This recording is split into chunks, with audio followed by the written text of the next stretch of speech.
ধনঞ্জয় স্বীকার করেনি। ধনঞ্জয় মৃত্যুর আগে পর্যন্ত ফাঁসি কাটের আগে বলছে আমি নির্দোষ। টিভি খুললেই আপনি আরজিকর দেখবেন। একটা একটা হাওয়া তুলেছে, ঠিক যে হাওয়াটা বাংলাদেশের ক্ষেত্রে সেম হাওয়া ছিল।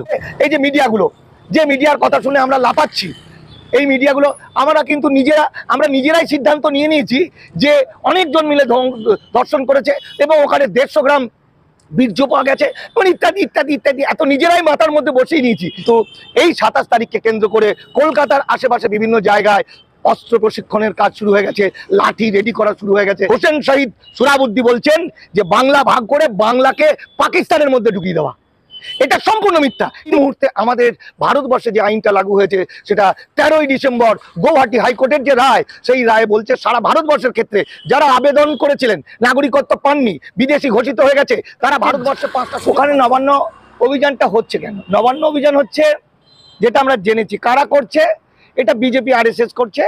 কারা? তারা হিন্দুত্ববাদী, তারা ছাত্র সংগঠন আরএসএস এর এবিভিপি, তারা বিভিন্ন নামে সাধারণ মানুষের নামে করছে। যে কারণে শুভেন্দু অধিকারী কিন্তু বলতে পারছে যে 26 তারিখের মধ্যে পদত্যাগ করুন, না হলে 27 তারিখে গুলি হলে আমাদের কিছু বলার থাকবে না। গুলিটা তারা করবে, সেটা তারা প্ল্যান করে নিয়েছে।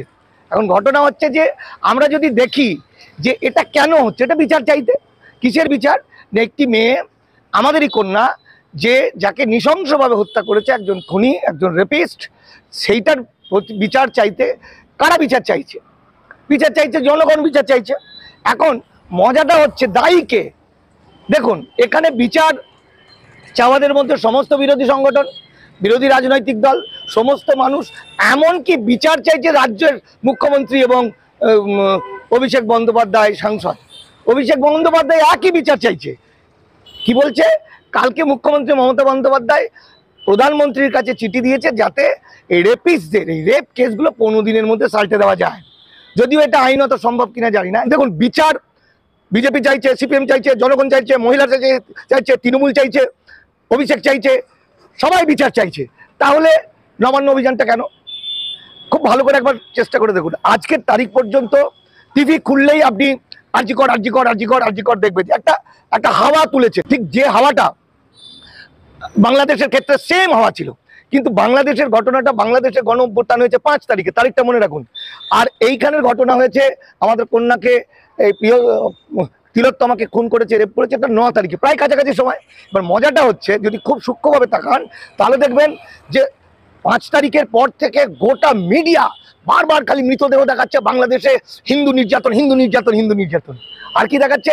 যে হাজার হাজার লোক বর্ডারে চলে এসছে মুসলমানদের দ্বারা অত্যাচারিত হয়ে প্রাণ বাঁচাতে। ভারতবর্ষ বাঁচাও, বাঁচাও, ভারতে জায়গা দাও। কারণ শুভেন্দু অধিকারী তার আগে বলেছে 1 কোটি শরণার্থী ভারতবর্ষে আসবে।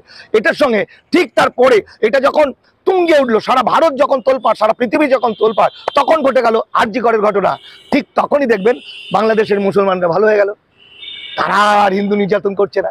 এই যে যারা প্রাণ ভয়ে পালিয়ে আসছিল নদীর ওপারে, দাঁড়িয়ে যাচ্ছিল বর্ডারে, তারাও বাড়ি চলে গেল। বাড়ি চলে গিয়ে তারা ঘর সংসার করছে। অর্থাৎ টোটাল গল্পটা কিন্তু তা না, টোটাল বিষয়টা বাংলাদেশে নির্যাতন হয়েছে, এটা বাস্তবিক। আবার এখানে আমার এই যে ডাক্তার মেয়েটিকে রেপ করে খুন হলো, এটাও বাস্তব। কিন্তু মাঝে কি হয়েছে? মাঝে কোনো একটা শক্তি, সে তাদের স্বার্থটাকে পরিপূর্ণ করতে চলেছে। বিরোধী যারা আরএসএস, বিজেপি এবং সঙ্গে সিপিএম, তারা চাইছে বাংলাদেশের মতো বাংলাকে দখল করে দিতে। কিন্তু তারা ভুলে যাচ্ছে বাংলাদেশটা হলো একটা রাষ্ট্র, তার উপরে কেউ নেই। কিন্তু বাংলাটা একটা রাজ্য। রাজ্য তো এইভাবে দখল করে নেওয়া যায় না। রাজ্য বড় জোর কি হতে পারে? রাষ্ট্রপতি শাসন জারি হতে পারে, রাষ্ট্রপতি শাসন জারি হতে পারে, তাতে সিপিএম এর কোনো ভ্যালু থাকবে না। অর্থাৎ রাষ্ট্রপতি শাসন জারি করে ভারতবর্ষের যে সমস্ত আইনগুলো এখন ইমপ্লিমেন্ট করতে চলেছে বিজেপি সরকার, সেই আইনগুলো ইমপ্লিমেন্ট করে নেওয়ার একটা কৌশল। যে কারণে মমতা ব্যানার্জি সম্পর্কে আপনারা জানেন যে অমিত শাহ বারবার বলছেন যে পশ্চিমবঙ্গ হচ্ছে অনুপ্রবেশকারীদের জায়গা, পশ্চিমবঙ্গ হচ্ছে উদ্বাস্তুদের জায়গা। পশ্চিমবঙ্গের মমতা বন্দ্যোপাধ্যায় এটাকে ইমপ্লিমেন্ট করতে দিচ্ছে না, এটা ধরতে দিচ্ছে না। অর্থাৎ তাদের দরকার হচ্ছে পশ্চিমবঙ্গের ক্ষমতা দখল করা, রাষ্ট্রপতি শাসন জারি করা এবং সিআরপিএফ নামানো। আপনি একটুখানি স্মরণ করে দেখুন যে আপনার এরা ডাক দিল 27 তারিখ নবান্ন, ঠিক এটা কিন্তু একটা আনুষ্ঠানিক ডাক। রাজনৈতিক একটা একটা প্রোগ্রাম। এরা কারা? এই যে আমাকে বুঝতে গেলে না আমার ইতিহাস বুঝতে হবে, যে কোনো দেশকে বুঝতে গেলে, যে কোনো পার্টিকে বুঝতে গেলে তার ইতিহাস বুঝতে হবে। শুভেন্দু অধিকারী 27 তারিখ ডেট দিয়েছে, যে 27 তারিখে কি হবে, ওখানে 27 তারিখে নবান্ন অভিযান হবে, মুখ্যমন্ত্রী যাতে পদত্যাগ করে। আপনি এবার একটুখানি চলে যান 1946 সালের 16ই আগস্ট। 16ই আগস্ট কি হয়েছিল? মুসলিম লীগ ঘোষণা করেছিল, ডাক দিয়েছিল direct action day. Direct action day মানে কি? মেরে দেওয়া। ডাইরেক্ট অ্যাকশন মানে কাকে মারবে, কাকে অ্যাকশন করবে, ওটাও ছিল একটা একটা একটা জাস্ট একটা রাজনৈতিক প্রোগ্রাম। কিন্তু সেই সময় রাতারাতি এই কথাটা শোনার পরে শ্যামাপ্রসাদ মুখার্জি, হিন্দু মহাসভা, আরএসএস তলায় তলায় একদম কলকাতার আশেপাশে অঞ্চলে ট্রেনিং দেওয়া শুরু হয়ে গেল। অস্ত্র সাপ্লাই দিয়ে দেওয়া হলো, 8 ফুট লম্বা লম্বা লাঠি তৈরি করা হলো, অর্থাৎ ট্রেনিং দিচ্ছে তাড়াতাড়ি ওই ডাইরেক্ট অ্যাকশন ডেটাকে নেওয়ার জন্য। যেভাবে আজকে কিন্তু এই 27 তারিখকে কেন্দ্র করে কলকাতার আশেপাশে বিভিন্ন জায়গায় অস্ত্র প্রশিক্ষণের কাজ শুরু হয়ে গেছে, লাঠি রেডি করা শুরু হয়ে গেছে। কারণ এবার দেখুন ইতিহাসে ডাইরেক্ট অ্যাকশন ডেটে কি হলো, ওখানে বললো সেই সময় খবরের কাগজ বলছে, মানে যুগান্তর পত্রিকা বলছে, মোট 5000 মানুষের প্রাণ হারিয়েছিল। মুসলমানের সংখ্যা সবচেয়ে বেশি, যেটা আমাদের বল্লভভাই প্যাটেল চিঠি লিখে জানিয়েছিল যে মুসলমানরা, মানে আমাদের প্রোগ্রামটা সাকসেস হয়েছে মানে মুসলমান মারা গেছে। এখন ঘটনা হচ্ছে সেই দিনটা একবার কল্পনা করুন, যেখানে শুধু একটা ডাইরেক্ট অ্যাকশন ডে ঘোষণা করার জন্য একদম হিন্দুত্ববাদীরা রেডি হয়েছিল, এবং তারা বলল ওই দিন এলো, আর এবং গোটা কলকাতা শহর 8 ফুট লাঠিওয়ালা, লাঠিগুলো যে মানে নিউজ পেপারগুলো বলছে, আজকের গবেষণা বলছে যে ওরা যে ট্রেন্ড, ওরা যে রেডি করেছিল সেটা পুরো বোঝা গেল, না হলে সবার 8 ফুট লম্বা লাঠিটা থাকতো না। এবং প্রচারটা কি করে দিল, আজকে সেই সময় কলকাতা শহরের 10,000-এর বেশি মারা গেছিল, মানে সাধারণ মানুষরা বলে থাকেন, আর সরকারের ভাষায় যেটা গভর্নমেন্ট বলছে 5,000। যে 5,000 মানুষের কিন্তু সেই সময় অত শ্মশানে বা কবর দেওয়ার জায়গা ছিল না। আজকে ভারত সরকার কি, ভারতের বিভিন্ন জনগণ কি বলেন, শিক্ষিত মানুষরা কি বলেন, আরএসএস পন্থীরা কি বলেন, যে হোসেন শাহ সুরাবুদ্দিন তিনি ঘটনাটা ঘটিয়েছিলেন, তিনি খুনি, তিনি শেষ করেছেন। কিন্তু আজকে গবেষণায় জয়া চ্যাটার্জি কি বলছেন জানেন? জয়া চ্যাটার্জি বলছে, জয়া চ্যাটার্জি হলো বিখ্যাত, মানে একজন গবেষক, বিখ্যাত গবেষক, এই মুহূর্তে সবচেয়ে দামি, মানে বয়স্ক মানুষ। তিনি যে গবেষণাটা করেছেন সেই ডকুমেন্টগুলো বেরিয়ে গেছে, সেই ডকুমেন্টটাই বলছে যে ডাইরেক্ট অ্যাকশন ডে ঘোষণা করার ঠিক 3 দিন থেকে 4 দিন আগে আমাদের পশ্চিমবঙ্গের যে মুখ্যমন্ত্রী বা প্রধানমন্ত্রী ছিলেন অখণ্ড বাংলার, সেই হোসেন শহীদ সুরাবুদ্দিন, তখন কি বলেছিলেন, তিনি একটা স্টেটমেন্ট দিয়েছিলেন। সেই স্টেটমেন্টটাই মূল, সেই স্টেটমেন্টটার উপর ভিত্তি করে আগুন ধরে গেল। সেই স্টেটমেন্টটা কি? সেই স্টেটমেন্ট, তার সঙ্গে ছিল নেতাজি সুভাষচন্দ্রের দাদা শরৎ বসু, সঙ্গে ছিলেন কিরণময় নন্দ, এবং কিরণ শঙ্কর রায়। তিনি যে স্টেটমেন্টটা দিলেন সেই স্টেটমেন্টটা হলো, ভারত ভাগ হলেও আমাদের কিছু যায় আসে না, আমরা স্বাধীনতা ঘোষণা করব, আমরা বাংলাকে স্বাধীন করব, আমরা বাংলার স্বায়ত্ত শাসন চাই, বা বাংলার আমরা একটা আলাদা রাষ্ট্র করতে চাই। যে যদি বাংলা ভারতবর্ষের মধ্যে থাকে, তাহলে যদি অখণ্ড বাংলা হয়, তাহলে প্রধানমন্ত্রী হবে বাংলার লোকেরা। এটা উনি বললেন, হোসেন শহীদ সোহরাবুদ্দিন। সঙ্গে সঙ্গে আনন্দবাজার ওটা বড় বড় করে লিখে দিল, আনন্দবাজার এবং কি বলে অমৃতবাজার পত্রিকা, যে হোসেন শহীদ সুহরাবুদ্দিন বলছেন যে বাংলা ভাগ করে বাংলাকে পাকিস্তানের মধ্যে ঢুকিয়ে দেওয়া।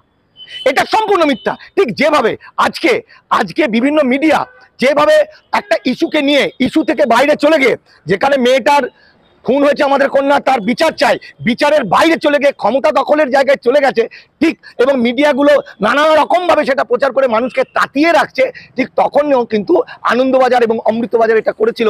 আবার পরবর্তী সময় আমরা ইতিহাসে দেখেছি, বাংলা ভাগের পক্ষে যে স্বাক্ষর করেছিল সেই আনন্দবাজার পত্রিকার মালিক ছিল, অমৃতবাজার পত্রিকার মালিক ছিলেন শ্যামাপ্রসাদ মুখার্জি ছিলেন, জ্যোতি বসু ছিলেন কমিউনিস্টদের, এবং কমরেড রতনলাল ব্রাহ্মণ ছিলেন। অর্থাৎ এই টোটাল ব্যাপারটা হয়ে যাচ্ছে একটা পরিকল্পনা, যে পরিকল্পনার মধ্য দিয়ে এক্ষেত্রে আমি মুসলমানদের স্যালুট জানাবো। তার কারণ এই দুটো ইস্যু, এই ইস্যুতে, এই বিশেষত বাংলাদেশ এবং এই আমাদের আরজিকর ইস্যুতে মুসলমানরা কিন্তু প্রতিবাদ করেছে, তার যন্ত্রণাটা প্রকাশ করেছে তাদের নিজস্ব এলাকায়, কিন্তু তারা বড় করে কলকাতা জুড়ে করেনি। কারণ তারা জানে ওরা যদি বাই চান্স করে, তাহলে পরে কিন্তু বিজেপি এটাকে টার্ন করে দেবে হিন্দু মুসলমানের দাঙ্গা। ঠিক যেটা ঘটেছিল গ্রেটার ক্যালকাটা কিলিং বা ডাইরেক্ট অ্যাকশন ডেতে। পরবর্তী সময় এখনকার গবেষকরা বলছেন, ডাইরেক্ট অ্যাকশন ডেট দিনে যখন সোহরাবুদ্দিন ব্রিটিশ দিল্লিতে টাঙ্কল করছে, বারবার সৈন্য পাঠান, সোলজার পাঠান, দাঙ্গা লেগে গেছে, তখন ব্রিটিশ সোলজার পাঠাচ্ছে না, কারণ তারা ভাবছে হিন্দু মুসলমানের দাঙ্গাটা যদি ব্রিটিশ বিরোধী দাঙ্গা হয়ে যায়। তো আজকে যদি খুব দুচোখ খুলে আমরা দেখার চেষ্টা করি, তাহলে দেখবো কে বিচার চাইছে কার কাছে বিচার চাইছে, কারা এর বিরোধী। এখানে যাদের বিরুদ্ধে বলা হচ্ছে তারাও বিচার চাইছে, যে বিরোধী পক্ষ বিচার চাইছে তারাও, সবই যেন মিলেমিশে একাকার। অথচ মূল ইস্যুটা দাঁড়িয়েছে আমাদের এই মেয়েটার বিচারের চেয়ে অনেক উঁচু হয়ে দাঁড়িয়েছে রাষ্ট্র ক্ষমতা দখল করার। আর রাষ্ট্র ক্ষমতা দখল না করতে পারলে উদ্বাস্তুদের ধরে নিতে পারবে না, বেনাগরিক করে নিতে পারবে না। কারণ এই মুহূর্তে আমাদের ভারতবর্ষে যে আইনটা লাগু হয়েছে সেটা 13ই ডিসেম্বর গৌহাটি হাইকোর্টের যে রায়, সেই রায় বলছে সারা ভারতবর্ষের ক্ষেত্রে যারা আবেদন করেছিলেন, নাগরিকত্ব পাননি, বিদেশি ঘোষিত হয়ে গেছে, তারা ভারতবর্ষে 5টা সুযোগ পাবে। এক সুযোগ হচ্ছে তারা কাজ পাবে, সরকারি চাকরি পাবে না, তারা খেতে পাবে, মানে রেশন পাবে, তারা তারা তারা থাকতে পাবে, শেল্টার পাবে, কিন্তু তারা জমি বাড়ি কিনতে পারবে না, তারা পালাতে পারবে না, কারণ তাদের পাসপোর্ট ভিসা থাকবে না। আর যারা এগুলো করেনি তাদেরকে এগুলো কোনো সুযোগ দেওয়া হবে না। এই টোটাল ব্যাপারটার জন্য তো মিলিটারি সিআরপিএফ দরকার, তার জন্য তো রাষ্ট্রপতি শাসন দরকার। অর্থাৎ এইটা হচ্ছে বিজেপি আরএসএস এর মূল কৌশল। এবং যাদের জন্য লড়াই আমরা করছি, আজকে যাদের বাঁচানোর জন্য আমরা লড়াই করছি, তারা সারাদিন গালাগালি দেয়। আজকে মুখ্যমন্ত্রী মমতা বন্দ্যোপাধ্যায়, তার হাজার দোষ থাক, তার পার্টির হাজার দোষ থাক, কিন্তু উদ্বাস্তু মানুষদেরকে 48-এর পরে যারা এসছেন, যাদের সিটিজেনশিপ সার্টিফিকেট নেই, তাদের বাঁচানোর জন্য তিনি লড়াই করছেন। আর উদ্বাস্তুরাই দেখবেন লাইন দিয়ে নবান্ন অভিযান করছে, নবান্নতে কিন্তু যাবে তারা। এবার বাস্তবে আমি দেখি যে এই যে টিভিগুলোতে আমরা দেখছি সারা দিন রাত, প্রথম কথা অসংখ্য fake news, fake fake fake fake মিথ্যা মিথ্যা ছড়াছড়ি। দ্বিতীয় কথা, একবার বলতে পারবেন যে ওই যে ছেলেটি যে খুন করলো সঞ্জয় রায়, তার যে স্বীকারোক্তি, সেই স্বীকারোক্তি 2-1টা সোশ্যাল মিডিয়া ইউটিউব চ্যানেল ছাড়া আর কোনো মেইন স্ট্রিম দেখালো না। এক। দুই হচ্ছে যে ময়নাতদন্ত রিপোর্টটা বেরোলো, সেই রিপোর্টটা আর এই ছেলেটি যা বলেছে হুবহু এক মিলে গেছে। তার মানে এখানে প্রমাণিত হয়েছে। আর একটা খুব ভালো করে ভাবুন, আমরা জানি, আমরা পড়েছি যে ভিয়েতনামের যুদ্ধের সময় হোচিমিনের যে বন্ধু ছিলেন, একজন চায়ের দোকান বা একটা বিড়ি সিগারেটের দোকান, সেই দোকানদারের কাছে কমরেড হোচিমিন আসতেন, এসে আড্ডা মারতেন। যখন সেখানের উপর আক্রমণ হলো, বিদেশি শক্তি যখন তাদের উপর আক্রমণ করলো, ওই লোকটিকে যখন চেপে ধরলো, তখন লোকটা কৌশল করে দাঁত দিয়ে তার জিভটা কেটে ফেলেছিল। কেন দাঁত দিয়ে জিভটা কেটে ফেলেছিল? যাতে তাকে সত্যিটা বলে দিতে না হয়। তাহলে পৃথিবীতে এমন কোনো মানুষ নেই, কোনো বিপ্লবী ছাড়া, যে কোনো রাজনৈতিক দলের বিপ্লবী হতে পারে আরএসএস এর, হতে পারে মাওবাদী, হতে পারে নকশাল, হতে পারে সিপিএম, যে কোনো বিপ্লবী ছাড়া প্রচন্ড মার্কে, অর্থাৎ ওই জেরার সামনে, সিবিআই আর পুলিশের জেরার সামনে এমন কোনো মাইকে লাল পয়দা হয়নি বাপে সারা ভারতবর্ষে যে হুড় করে সব বলে দেবে না। কারণ ওই যে প্রচন্ড পিটিয়ে বা সারা রাত জাগিয়ে রেখে টর্চার করে ওকে জিজ্ঞাসা করা, ও বলবে কি করে? কারণ ঘটনা তো ও পুরোপুরি স্বীকার করেছে, ধনঞ্জয় স্বীকার করেনি।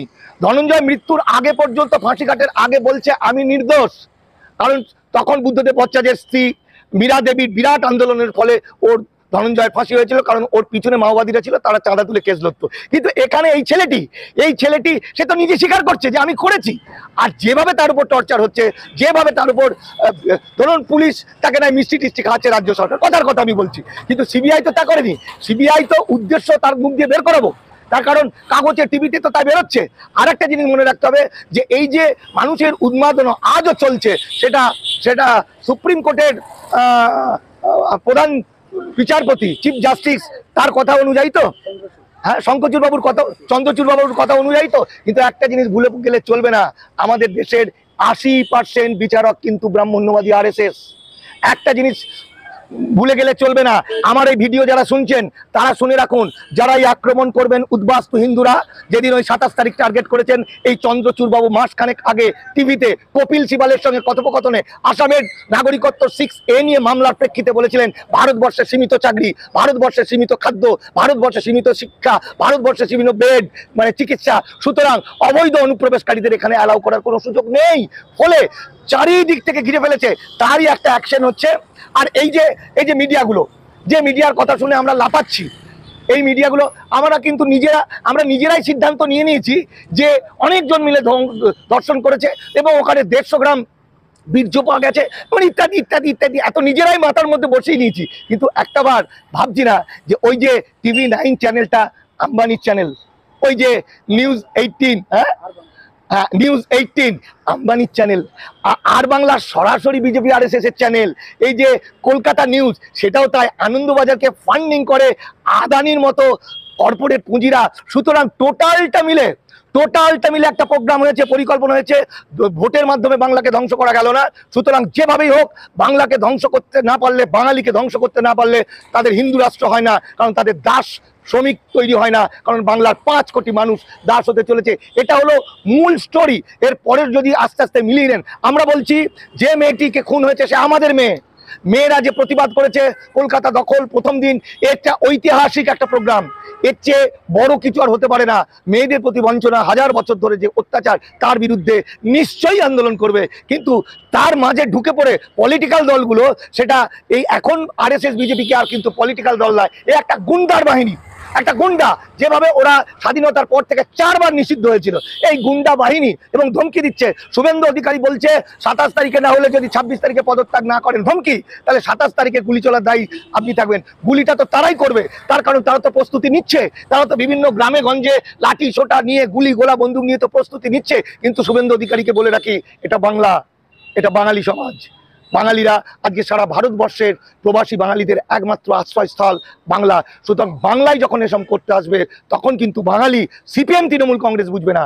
বাঙালি জাতি হিন্দু মুসলমান বৌদ্ধ খ্রিস্টান জৈন একাকার হয়ে গে ওই গ্রেটার ক্যালকাটা কিলিং যে ঘটনাটা ঘটিয়ে ইতিহাস তৈরি করা হয়েছিল মিথ্যা করে, সেই ইতিহাস আর তৈরি হবে না। এই যে ইতিহাসটা তৈরি হতে পারে, সেই ইতিহাসটা হচ্ছে বাঙালির যে গণশত্রু, সেই গণশত্রুর নাম হচ্ছে শুভেন্দু অধিকারী, এবং বাংলাকে ধ্বংস করতে চাওয়ার যে পরিকল্পনা করেছিল নরেন্দ্র মোদী, অমিত শাহ, বাঙালি জাতি তাকে কোনোদিন ছাড়বে না।